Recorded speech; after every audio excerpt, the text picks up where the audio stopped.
Bienvenue à 25 minutes d'analyse, un magazine d'information générale qui est divisé en ligne.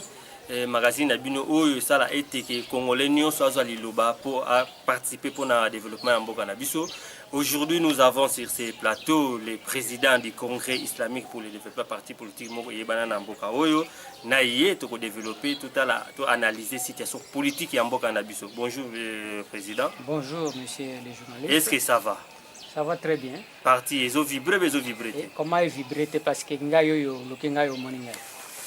monsieur le président, tu remarques qui est parti qui présente un dialogue. Est-ce que c'était une façon, une stratégie de la majorité présidentielle? La majorité est organisée. Ils ont déjà le principe du départ que tu base à la mingité pour des autres raisons. Tu base à la mingité pour pas discuter, donc, la majorité, c'est pas que tous les partis politiques, vous avez belé, oui, pour le toujours sur le profil du Premier ministre pour la transition. Or, vous voyez qu'après dialogue, on a donné les postes de la primature à l'opposition. Est-ce que pour le profil, nani ango mutuana pour le analyste politique, le président du parti politique, nani pour à cause de la Premier ministre pour conduire la transition d'Abisso?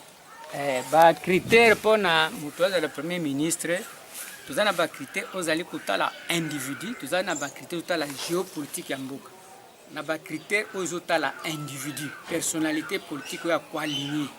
Il faut répondre à la capacité. Nous avons des capacités physiques, c'est-à-dire nous autres, on est à la Colongolo, à la bonne santé. Pour ceux qui ont là, connaître notre cas, il y a Fidel Castro na Cuba a démissionné parce qu'à mon avis, veillait se frapper, il était fatigué. Mais avec volonté Zali. Oui, mais la gêne démissionné n'est pas congolais. Oui, c'est ça, c'est le problème de sagesse aussi. C'est un problème de sagesse. Si vous êtes sage, on peut démissionner. Donc, il faut aller aux autres Colombo. Ça, c'est la première capacité à Moutounios pour assumer certaines fonctions dans la société, que ce soit dans les affaires privées ou publiques. Deuxième capacité, c'est la capacité intellectuelle. Nous sommes à la tanga politique, à l'élo, ils ont été compris n'importe qui va passer pour sa responsabilité pour la Premier ministre. À la tanga. Atanga, on a un diplôme, parce que c'est lui qui est en train de gérer dernièrement. Bon, je ne sais pas, parce que moi j'ai appris qu'il devait être professeur, mais il était licencié. Binobo Lingi, critère, on a le Atanga, niveau nini abaiti professeur azana niveau nini ba docteur Nyonso en sciences telle ou telle bazaka ba professeur te la professeur ali musalati moto senga usala ki professeur te il y a des docteurs en droit en sociologie en économie bazaba professeur te ba sala misana bango donc mais azala moins universitaire quel que soit son niveau mais azala moins universitaire c'est pour avoir la capacité de comprendre certaines choses. Bon, troisième capacité ezali disponibilité à mutu azala na koyeba ke charge ya zozo ya mboka fa consacrer temps na ye na charge wana de disponibilité. Mais ce que tous les politiciens ba loba on sont disponible parce qu'ils ont copia là.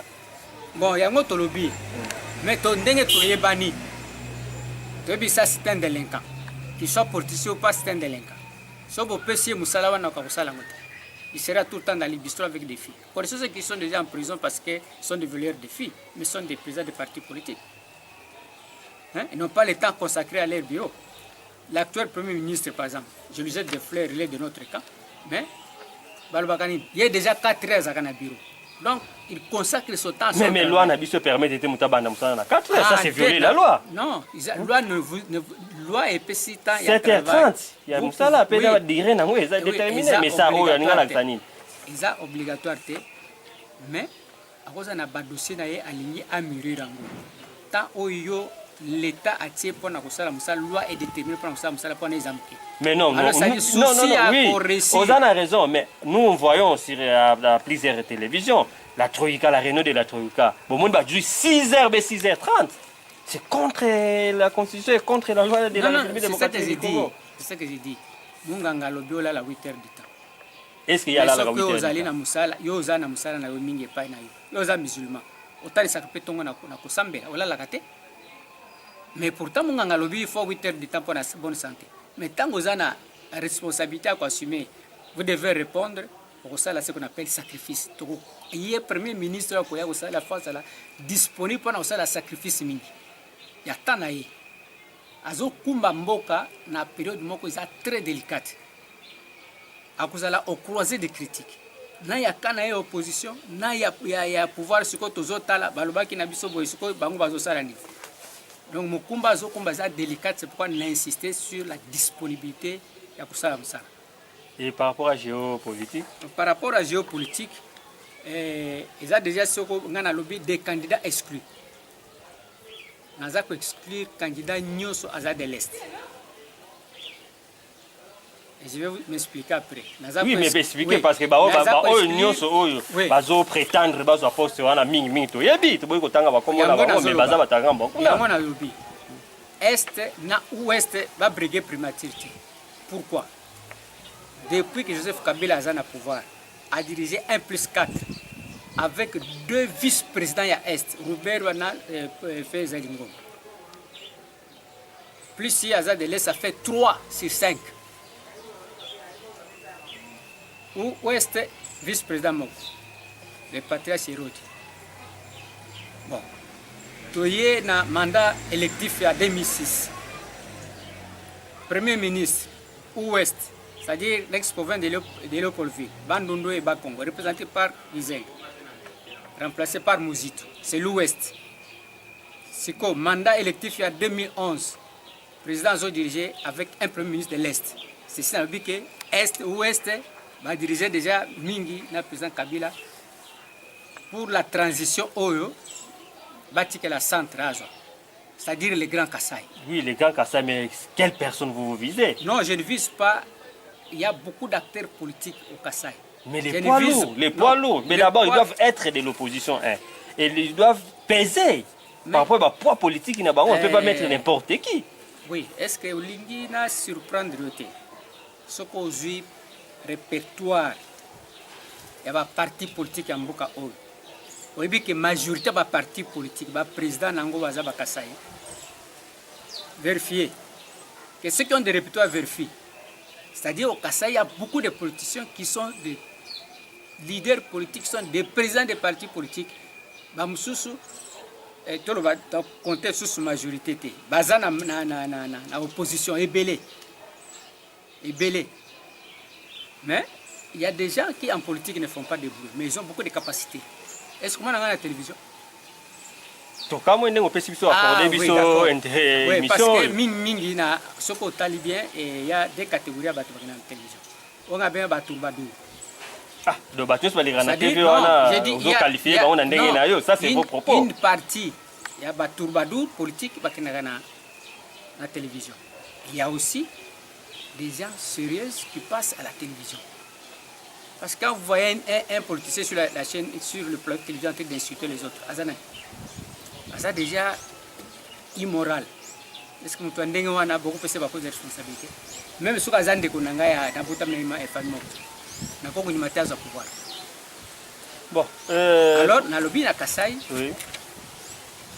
Nous avons beaucoup d'intellectuels, politiciens qui sont dans l'opposition. Parce que je ne vais pas citer le nom de quelqu'un si je ne fais pas une campagne électorale d'un individu ici. Mais dans le lobby, nous avons beaucoup de politiciens. La vérité est que moi, je suis de la majorité. Merci beaucoup. Mais tout le monde a qui n'a dialogue.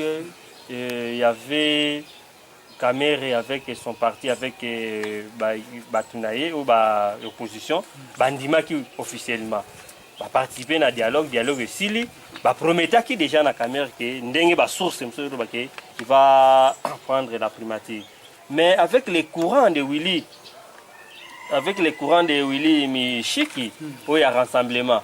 68, mais les lots avant que tu aies le lobby, 38 sous Bassignaki. Est-ce que nous avons que poste est comme Mbutu? Oui, parce que si c'est que des aboyaki, mais si quoi Andimi, mais via Willy Michiki. Est-ce que par rapport à ça, quelles leçons à tirer na biloko wana? Oui, je ne suis pas surpris parce que classe natanga justement zali à sens politique. Domaine à sens politique, ils allaient domaine de lutte pour le pouvoir. Et cette lutte a deux niveaux. Premier niveau, ils allaient concurrence. C'est-à-dire, dans la famille politique, bozo wela nani ya kokendena. Deuxième étape, il y a lutte qu'on appelle la compétition. Mais les lots primature, ils ont objet qu'il y a concurrence. C'est-à-dire, c'est une seule famille politique hein, avec ses sous-plateformes. Ndebako bazo wela primature. Biso la majorité, toujours la bango, la niveau de sagesse na bango. Il y a plusieurs hein, noyaux dans l'opposition. Au début, l'opposition, il y a un dialogue na biso majorité na poto. C'était IDPS Yemoko. Après, mais là, il parlait seul, il n'engageait pas les partis. Non, il engageait son parti, pas en tant qu'individu. En tant que président, il y a IDPS. Il dit que c'est l'IDPS qui négocie avec le pouvoir. Mais oui, c'est le même. Oui, Kojo l'a dit que oui. Après, je continue.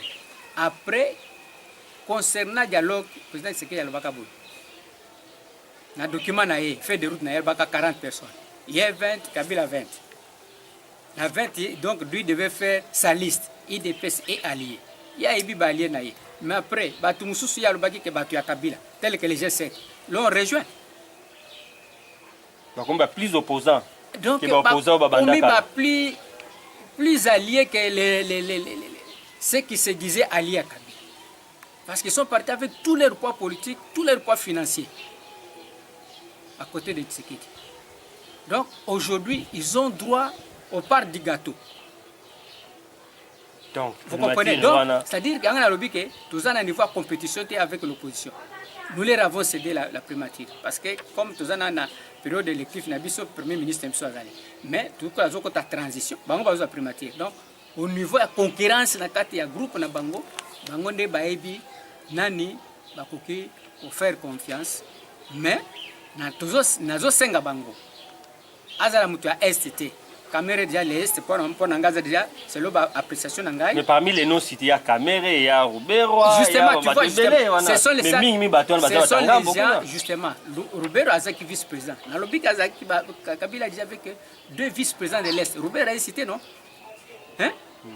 2006, qui était président du Parlement de l'Assemblée basse, c'était Caméra, non? Il était de l'Est. Donc, ce sont des gens, normalement, malgré leur expérience politique, sur lesquels moi je pouvais miser, pour passer la primature, mais il ne faut pas que l'Est seul continue à diriger les pays. Vous ne voyez pas que ceux qui continuent à l'opposition, ils vont permettre que Kabila continue à faire, parce que si c'était prévu après les dialogues, 21 jours après, le gouvernement Kobima, mais encore rassemblement à côté de Solo, au monde que Mbutu Kosala qui 10 jours, bah, sous moratoire, et collé 4, 2 mois, 3 mois, et vous continuez, bah, vous continuez à faire ça. Nani Kabila temps est belé. Est-ce que nous sommes sûrs que dans une année, 4 mois, est-ce que ce pays va organiser des élections? Bon, je crois qu'aujourd'hui la balle est dans le camp de l'opposition. Il montre de quoi elle est capable et à harmoniser Vina Bango hein, et de trouver des acteurs valables pour représenter l'opposition au gouvernement ou tout ça la transition. Biso ça problème. Biso ça na ba pion na biso. Est-ce que vous êtes la ministre? Non, moi je ne peux pas dire que je serai ministre ou pas. Ça c'est l'affaire de notre famille politique. Parce que transition au sein de bouleverser ma camonioso. Na lobby nano na sengi kozala ministre parce que na famille politique na biso na ba critères pour parti politique za représenter na gouvernement. Donc nous n'avons pas encore violé nos dispositions internes de l'organisation de la majorité présidentielle. Oui, parlons des élections. Après dialogue, une année 4 mois, ça fait 16 mois, on va organiser l'élection. Est-ce que nous avons à lire le climat politique? Est-ce que les pays, le gouvernement, est-ce qu'ils vont organiser l'élection dans les délais, dans la conclusion de la dialogue? Bon, organiser les élections, vous avez d'abord question de volonté politique et question de moyens financiers.